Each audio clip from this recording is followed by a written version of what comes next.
Al termine della Seconda Guerra Mondiale, poco tempo dopo la vittoria contro i regimi nazifascisti, il mondo assisteva alla nascita di un nuovo scontro. Da una parte c'erano il capitalismo e la NATO, l'alleanza formata dagli Stati Uniti e da diversi paesi occidentali che dal dopoguerra hanno attraversato una costante fase di espansione economica e di progressi tecnologici. Dall'altra parte c'era l'ideologia socialista e il blocco dell'Unione Sovietica, di matrice autoritaria, in cui il libero commercio non esisteva e per cui ogni idea e prodotto dell'ingegno dei suoi abitanti erano proprietà esclusiva e indiscutibile dello Stato centrale. In questa situazione così polarizzata, la Repubblica Socialista Federale di Jugoslavia costituiva un'anomalia politica. Era sì un paese dell'Est, ma si era allontanato dall'influenza diretta dell'Unione Sovietica e aveva cercato di tracciare una difficilissima via di mezzo tra le due ideologie per cercare di essere riconosciuta come la terza opzione. Una sorta di socialismo morbido, meno autoritario e maggiormente inclusivo, visto che la stessa Jugoslavia nasceva come una federazione di popoli, con identità e tradizioni molto diverse tra loro.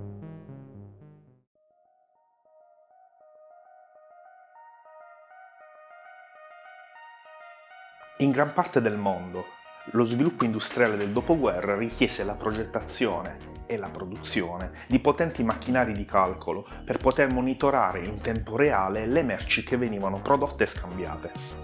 La Jugoslavia, grazie a una maggiore indipendenza rispetto al resto del mondo socialista, formò un'industria informatica locale di una certa importanza per gestire i propri scambi commerciali. Negli anni 60 e 70, infatti, il miglioramento del tenore di vita nel paese ha reso necessario un impiego sempre maggiore dei computer per la burocrazia, per la contabilità e il commercio. In quegli anni, infatti, la Jugoslavia diventa una vera e propria pentola a pressione tecnologica, incubando una cultura informatica professionale e amatoriale fiorita grazie al supporto delle istituzioni. Negli anni 70 la tecnologia informatica andò incontro a due importantissime trasformazioni.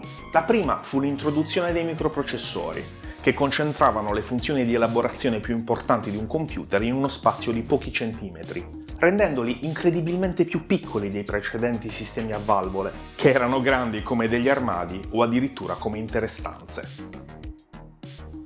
La seconda fu lo sviluppo di linguaggi di programmazione come il BASIC, il COBOL e il Fortran, che rendevano più semplice ed efficiente istruire un computer. Negli anni successivi, infatti, una nuova generazione di microcomputer che potevano stare su una scrivania cominciò ad entrare nelle case, a essere utilizzata nelle scuole e nelle aziende come uno strumento educativo e di lavoro. Ma cosa accadeva dall'altra parte della cortina di ferro? Nei paesi del blocco sovietico mancavano i presupposti per una rivoluzione informatica. I computer erano l'appannaggio di poche strutture ed erano tecnicamente vecchi rispetto agli equivalenti occidentali. Di fatto, non si ebbe una vera e propria rivoluzione informatica, se non durante i primi anni 90 con la dissoluzione dell'URSS. In Jugoslavia, invece, i microcomputer c'erano, ma erano molto costosi. A complicare la situazione c'erano le restrizioni imposte alle importazioni di qualsiasi articolo che costasse più di 50 marchi tedeschi, cioè circa 70 euro attuali, un valore di molto inferiore al costo di importazione di un microcomputer. Ma l'arte di fare necessità virtù è sempre stata presente nella tradizione culturale della Jugoslavia.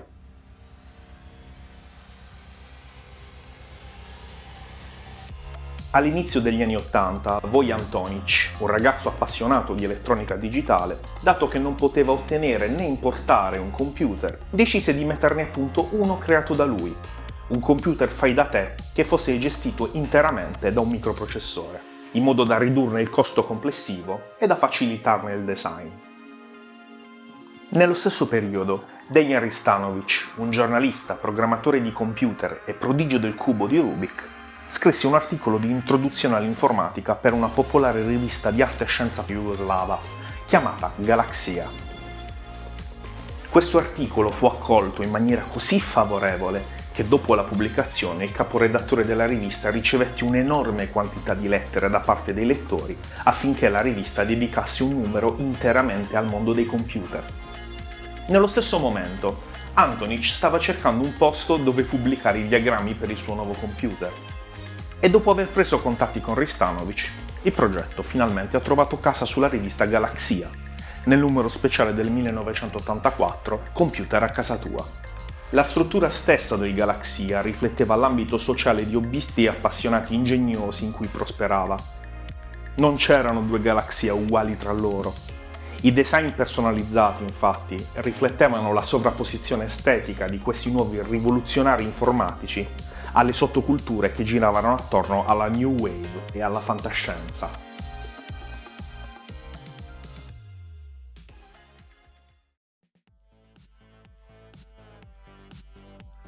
La condivisione arrivò a un livello tale che il famoso programma radiofonico dell'epoca Ventilator 202 su Radio Belgrado incominciò addirittura a trasmettere codice via etere, con l'idea che gli ascoltatori potessero registrare programmi e giochi della radio con i loro registratori, per poi caricarli e usarli nelle loro macchine personali.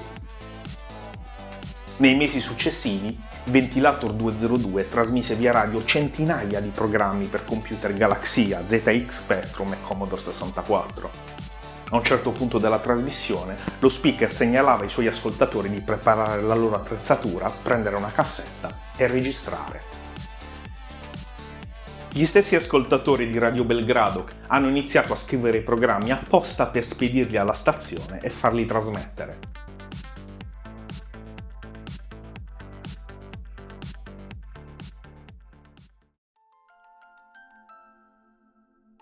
Ma tutto ciò che inizia, prima o poi ha una fine. Verso la prima parte degli anni 90, con l'avvento dei computer IBM e dei sistemi DOS, i microcomputer a 8 bit iniziarono ad avviarsi verso l'obsolescenza. Forse per questo motivo, nel 1995, Antonich, il creatore del Galaxia, decise di disfarsi di tutti i suoi prototipi personali, degli schemi e di tutte le altre informazioni, perché a quel punto, forse, del computer fai da te semplicemente non importava più a nessuno.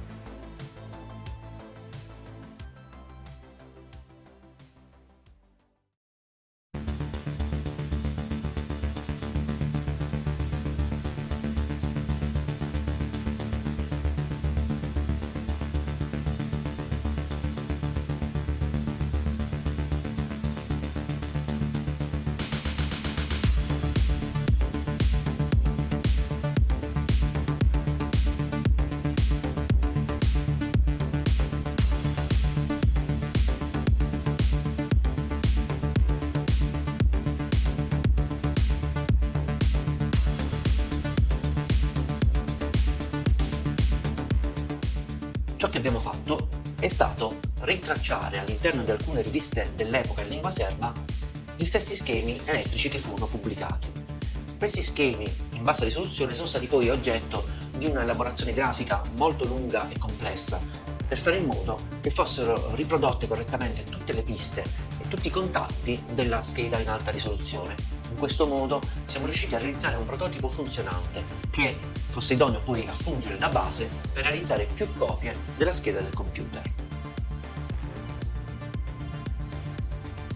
Dopo il ritrovamento di alcune delle riviste originali su cui erano stati pubblicati gli schemi del Galaxia, ho iniziato un lavoro di scansione e ripulitura di tutto il materiale che era stato recuperato, tramite un software di elaborazione grafica. Bisogna dire che produrre dei tracciati ad alta risoluzione a partire dai diagrammi stampati su riviste di 35 anni prima è stato un lavoro abbastanza complicato e soprattutto molto lungo. Ma grazie a questo lavoro e anche tramite l'esperienza del nostro responsabile di laboratorio, Antonio Caradonna, siamo riusciti a produrre un primo prototipo funzionante e fedele allo schema originale. Il primo prototipo è stato realizzato a mano, utilizzando un metodo artigianale come si faceva negli anni '80. La stampa della scansione è stata trasferita a caldo su una basetta di rame delle stesse dimensioni, in maniera molto simile a come si realizza una stampa su una maglietta. Successivamente è stata fatta l'incisione delle piste sul rame della basetta, eliminando poi il rame in eccesso tramite una soluzione di cloro ferrico. Successivamente, dopo aver fatto i fori per inserire i componenti, quindi sono stati montati i transistor e gli integrati e si è proceduto quindi alla fase di test. Bisogna dire che il prototipo del Galaxia all'inizio ha presentato problemi. Dopo un'analisi abbiamo scoperto che i processori Z80 moderni funzionano in maniera leggermente diversa da quelli degli anni 80, ovvero quelli utilizzati da Antonich. Per risolvere il problema abbiamo dovuto realizzare una piccola correzione alla scheda originale, in modo da poter utilizzare anche processori Z80 moderni che costano poco e si trovano facilmente sul mercato. Ed ecco l'idea, quella di dare una nuova vita, una nuova diffusione a questo computer nella comunità italiana e internazionale e soprattutto raccontare la storia di come è stato realizzato e di quali fossero state le difficoltà che ha incontrato il suo creatore all'epoca, nel tentativo di riportare alla luce dalle nebbie del passato una storia che rischiava di restare nascosta per sempre.